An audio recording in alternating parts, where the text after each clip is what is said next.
Welcome to the Salmon Runs YouTube. Enjoy the video. You're starting now. First, confirm your Samsung supports USB-C audio or that you have a certified USB-C to 3.5mm adapter. Once done, inspect the phone port and carefully clear any lint. A tiny obstruction stops contacts from seating.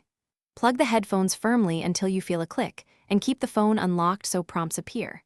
If the device asks to allow USB audio or change output, tap Allow. This ensures audio routes correctly. Make sure Bluetooth is off to avoid auto switching. Once connected, go straight to Settings and tweak media volume. USB-C headphones often default low.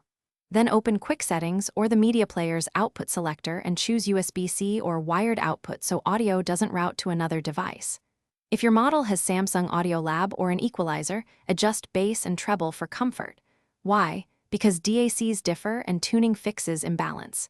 If using a USB-C to 3.5mm adapter, confirm it's an active one for digital to analog conversion, otherwise you'll get no sound. To finish, test music and make a quick call to verify mic and inline controls. If audio is missing or distorted, restart the phone first. Restarts refresh USB controllers. Once restarted, try a different certified adapter or another pair of USB-C headphones to isolate hardware versus software. If sound still fails, reset sound settings in Settings or clear cache for the Media app. This often fixes routing bugs. Key tip: if nothing helps, inspect or replace the port. Physical damage or debris is a common culprit. Thanks for watching.